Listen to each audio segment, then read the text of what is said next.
Welcome to the Excel Still More podcast. I'm your host, Chris Emerson, and I'm thrilled to introduce once again a great sponsor for the program, Tyler Cain, a close friend and fellow believer. He serves as the senior loan officer at Statewide Mortgage, based in Louisville, Kentucky. Statewide Mortgage is a company founded by a brother in Christ. Tyler brings 20 years of expertise to the table, making him a trusted advisor for numerous families navigating the complexities of the mortgage industry.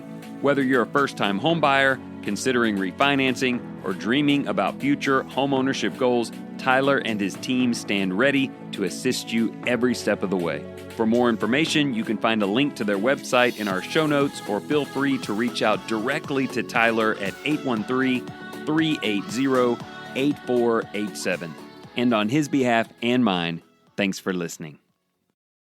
Hey, welcome. So let me just say right off the bat that I know today's idea is a hard sell. So much so that I tried to talk myself out of even sharing it with you, but I've got to. It's too important. And I'm going in knowing I may only convince you, maybe one or two others to give this a go, but the outcome can be so tremendous. This can transform some or multiple areas of your life in such a profound way that I've got to give it a shot. So basically, the title says it all. I'm going to take 20 minutes and try to convince you to take a year, to set aside and designate 12 months towards something. And I purposely released this video on December the 9th because we do not want to use January the 1st as a metric. You may very well select something to begin today, in which case your year starts on December the 9th. You may have to think about it, do some research, decide what you really want to do, since it's not a 1 week commitment. We're talking about 365 days, and that day may not come until early next year sometime, but whenever it happens, that's the starting point. And sure, that may end up being January the 1st, but I wouldn't wait, is my point. Make the decision and begin. Just to get ahead of myself a little bit, every time that I can remember that someone has come up to me in September, October, November, or December and said, I'm going to start eating just like this. I can do that for a month or 3 months or a year. And this time I am all in, but I can't start today. We've got Thanksgiving, or in our case, I can't start now. The Christmas holidays are coming up. Those people never make it. I mean, maybe there are examples out there, but in my experience, in my own life and with my friends, if you can't start now and get with it, and some obstacle in the near future, I mean, like in 2 weeks, is too much to get past, then your chances of going for a year probably aren't very good. So again, I know I'm asking a really, really big thing. It would be a lot easier to say, let's just talk about day-tight increments. Don't worry about a year or any of that stuff. Just do the right thing today and then get up tomorrow and do it again, whether it's Bible study or health or financial decisions or whatever. And of course, in the end, it all does come down to that. If you're going to do something for 10 years in a row, that means 3,650 days. But we all know what happens when we take it day to day. You have a bad day, and then you miss it, and the streak is over. And then before you know it, things are just like they have been. Now, I will say this. In times past, like early in season 1, I talked about 30 days. You should be able to try anything for 30 days. I mean, really go at it for 1 month. And I've taken a bunch of 30-day challenges over the course of my life. The only one I could not complete was trying to eat just vegetables for 30 days. I mean, on day 24, it was quit or die. So I'm still here, so I quit. But for the most part, 30 days is a nice trial. You start to see a few results, and they talk about how a new habit is formed. And so maybe that's what I should tell you. Forget the take a year thing. That's too big. Just take a month. But I'll just tell you, I simply do not think that's enough time. It's not long enough to see real lasting benefits, whatever you're doing. It doesn't even matter what it is. It can be wooing your spouse again. 30 days will bring some results, but nothing, not even anything close to what a year can do. So that's where we are, you and me, having a pretty tough conversation about a serious commitment. And today, I want to give you a few examples from my life that make me so passionate about this, and I hope it really gets you willing to give it a go. Speaking of my life, this is why I'm presenting this episode. I kind of do a little decompress thing in November and December where I just look over the year and see what worked and what to cut and what to keep. And I was measuring the things that have really improved, the things that are really making a difference and that I'm completely committed to keep going into next year. I also looked at the things that are just trending really, really well, and while they may not be where I want them to be, I have a lot of hope going into 2025. And all of the greatest results and greatest momentum in my life come from things that had at least a 12-month commitment. I've forgotten pretty much all the 30-day trial stuff. Some of that stuff extended to 60 or 90, but it was never even built in my mind to have longevity, and so it didn't last very long.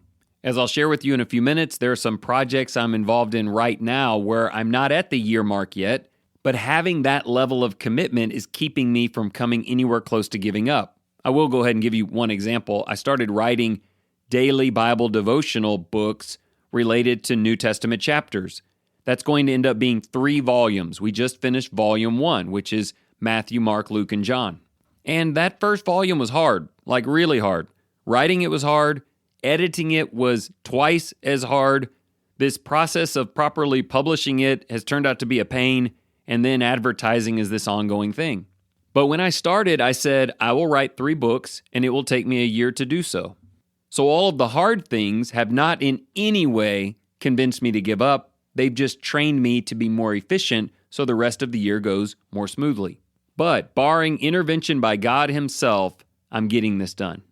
And I hope you're picking up what I'm laying down. I mean, I can handle the obstacles, and I can handle the frustrations, and I can handle the setbacks, because it's not a day streak thing where I miss one day and I quit, or a 30-day thing where I couldn't even really see where it's going. I have visualized what this all looks like a year from now, and so short-term struggles have no real impact. So that is where I want you to get in whatever area that you choose, but I understand I'm still asking something really, really hard. You might be thinking, a year? A year is a long time. That is a massive commitment. I've never just pre-committed to anything for that length of time outside of marriage and serving Jesus. But here's the thing, and please listen carefully. If we were having a conversation about the year in another context, you would probably tell me that the years are flying by. If you and I were just talking about the holidays, Thanksgiving was last week and Christmas is coming up, and I said, man, these years are going fast. It feels like just a few months ago we were doing this whole Christmas thing, and now we're there again. And what would you say? Most likely, unless you've had a particularly traumatic or life-changing year, you would agree. You would go, yeah, these years go so fast. The seasons fly by. I was talking to Summer about this morning, and she reminded me of that old saying that the days are long, but the years are short. And the older people get, the more they say that. They don't say, well, now that I'm in my 60s, these years are really, really long. It's like they barely pass at a snail's pace. Nobody says that. So the truth is, next December 9th or whatever day you're listening to this podcast, a year from now will be here in no time. So now what I'm offering starts to sound, I hope, like a bargain. I'm telling you, you can have massive change. Life-changing, incredible things can happen in your life in a period of time that in most conversations you would tell me flies by. And it will, Lord willing. If we're still around a year from now, it'll be like the snap of a finger, and then the years start doing that. But I think what makes them just glob together and fly by is we're not changing like we could. We're not utilizing them well. We're just on this train that goes in the same circle over and over again, and the path never changes, and the scenery flies by. And while that train's going to move at the same speed, whether you listen to what I'm telling you or you do not, you can change the direction. So let's bring together some ideas we've talked about in months and years past to show you what this looks like. It always starts with vision. I cannot tell you how many young people I've sat down with who felt like they were in the doldrums of their lives and that there was no future, and I would just tell them, visualize out 1 year from today and give me the best case scenario. So if you and I were at coffee, that's what I would ask you to do. Pick something that you would love to see be different a year from now. Be reasonable, but stretch it. Really come up with the best possible outcome. In most cases, in my experience, you are likely to undershoot what is possible, and that has to do with all of the failed attempts we've had before or the goals that we feel like are out of reach. So now what I would tell you is we're locking that in. I want you to look at the calendar right now. For the next 1 year, We will do what we need to do to pursue that outcome. We're locked in. It's an agreement, a covenant, whatever you want to call it. Then we decide, what does that mean? What does it mean has to go? What does it mean has to be added? And that may take some time to tinker with. But the point here is the sequencing is, I visualize better, I'm in for a year, it's happening. Now I will start looking at the different choices that I will need to make so that I can get there. I think maybe we get that reversed. Let's say you want to lose 30 pounds. We'll use weight since it's such a common thing with so many people. And we sit down and you say, Chris, I want to lose 30 pounds. And I say, well, what will you need to do? And you go, man, I'm going to have to give up this and I'm going to have to do that. And I think I'll probably have to walk or work out. And by just the end of that sentence, you're practically talked out of it. But what if we instead said, we're doing it? We're doing it for a year. I'm helping you do it. That's locked. That's in. Now, let's start talking about some of the things we can start doing to meet the goal we've already set. And then you start doing it, and maybe you go in too deep. We do that a lot when we first start some big change. We get in over our heads, and then we have to back up. I remember the first year I did ESM, which is just about to complete its 6th year. I committed to 1 year. You're doing this, Chris, 52 weeks. But I was doing 2 episodes, Monday and Thursday, and it was killing me. So I got pretty worn out by the summer. So what did I do? Just quit because I hadn't calculated my activities properly? No, I adjusted the activity and I went down to just 1 a week. But I'm in for a year. So it's about adjustments, not giving up. And here's what I want you to get excited about. You can make that moment today. You can take 30 seconds to say a little prayer to God and visualize where you want to go and say, this is it. And that 12 months will fly by whether you're doing the right thing or not, and you can stay disciplined, and you didn't need to plan for months. You just needed to make a decision. I'll give you a couple of other examples in my life. In July, about a year and a half ago, I was on the phone with a friend, and he was talking to me about this meat-only carnivore diet that he was doing. His name is Sean, and we were chatting, and I was talking to him about Tony Mock, a friend of mine who was very sick at the time, so we were going through this idea of diet, and it was a really emotional time for me in general. And Summer reminded me this morning that she was making my eggs and toast, and I'm on the phone with Sean, and I point over to the toast, and I say, hey, not that. I'm not eating that anymore. And she kind of whispered, like, what are you talking about? And so when I got off the phone, I said, hey, I'm carnivore now. That's just the way it's going to be. So double up the eggs. And I think I did approach that like, let's go 30 days. But somewhere in the middle of it, I thought, no, this is not about losing 10 pounds in 30 days or whatever. This is about getting control of my life and my health for the next however many years God gives me. That will go very quickly, but I don't want them to be cycling in a downward spiral. So it wasn't very long before I was saying, I'm in for a year. And you don't want to hear me talk all about that, but I'll tell you that when July came around the next year, a lot of things had changed. I will say my favorite thing is sleeping through the night. I had a lot of trouble with that. And that took several months before it started getting better. But now I'll tell you, I will never eat a cupcake again for the rest of my life if it means I get to sleep through the night. But again, do you see what I'm saying? The benefit didn't come until the second half of the first year. The year came around this last July, and I looked at her and said, I'm going to go join a gym for a year. You know, they tie you in for 12 months or you pay some massive penalty. I don't know what workouts I'm going to do. I don't know how often I'm going to go. I just know that that's how long I'm going to do it. Then I actually called my friend Sean again, and he was helpful, but also my brother Caleb and others. And I got things going, and I've been doing it since mid-July. And here's the thing about a year. I'm about 4 months in. I look pretty good, but the goal wasn't just to begin looking pretty good. And on the other side of the coin, there were some days I didn't want to do it at all. But I think that's the cool part about taking a year is the highs of results don't affect me too much because I'm on a lengthier path, and the failures and the setbacks and the trials along the way, they don't mean that much to me because I am signed on for the long haul. Now, in terms of motivation, I will say I don't do the 1 year visualization much anymore. I think out a lot farther than that. I think I want to be coaching my grandkids if the good Lord allows it. I want to be hiking in Sedona with my wife, Lord willing, 30 years from now. We both know anything could happen.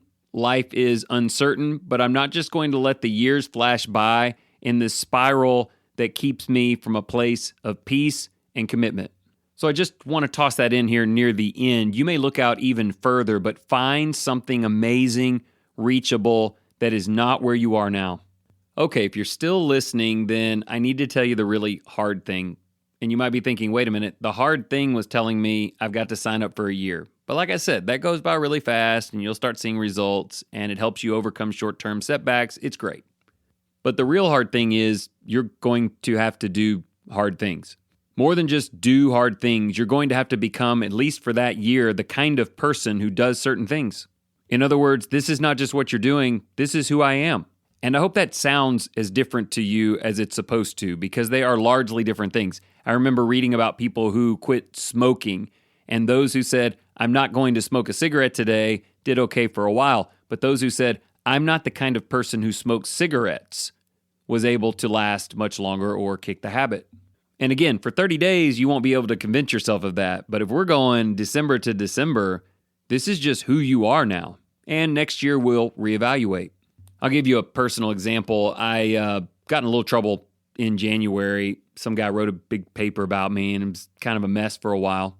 And I could take a whole series of episodes talking through what happened and why I think it was unfair and pity party me and all those kinds of things. But I remember what my mom told me. She said, Chris, I read that thing, and I was really mad at that guy. And then I went back and read it and thought, this was not right, and a lot of it is baloney, but Chris, I think maybe you could learn a few things from it. And I remember at the time I didn't love that statement, but I went ahead and read it back through just one more time. And my thought was, is there anything in here that I can really work on? And I think it had to do with my language and clarity in preaching and not asking questions that move people away from Scripture or create more questions than answers. And maybe not poking the bear without a really good reason. And those were things, all those things that I did quite often. So I decided to take a year and just preach text. Just get up on Sunday and say, today we're in Mark 15. Let's see what we can find out, number one, about Jesus, and then also application for you and me. And I mean, I've been doing that for years, but there was always these other little things that I was tossing in. I decided not to poke any bears or ask any unanswerable questions. I just wanted to feature Scripture and let it speak, and I quieted my own voice. At first, it was a thing I was trying to do, and I found it difficult to sustain. And then I decided, for the next 12 months, this is who you are now. This is the way that you preach. This is the way you approach topics. This is you learning. We don't know yet if it'll take hold, if it'll make things better or make things worse, but probably it'll make things better. And it was hard. It's hard to speak differently than you're just naturally inclined to do.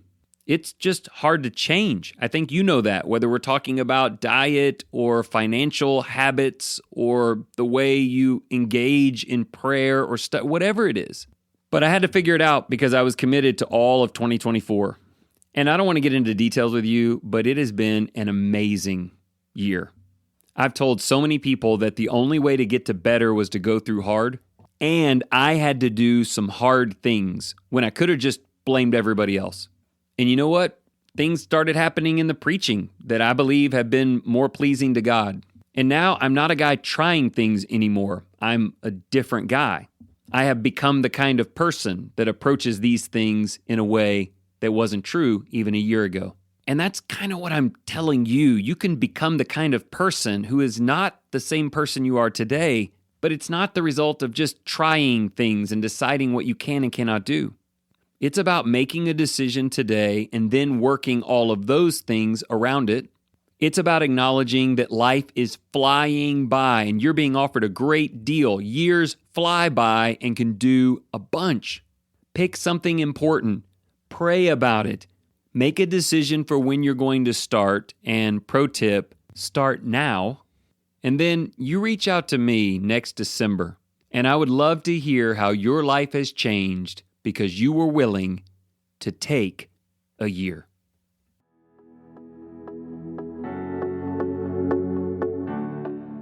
Thank you so much for listening in today. If you enjoyed this program, will you share it with someone you care about? One thing I've learned over the years is the best way for the program to grow is for friends to tell people how valuable it's been for them. Speaking of friends, let me once again commend you to give John Cunningham a call. He and his team have a wide variety of tools to help you use your present budget and life to build towards a more secure and hopeful financial future. Once again, you can reach him at 205-326-7364. And always remember, whatever you choose to do today in the name of the Lord Jesus Christ, excel still more.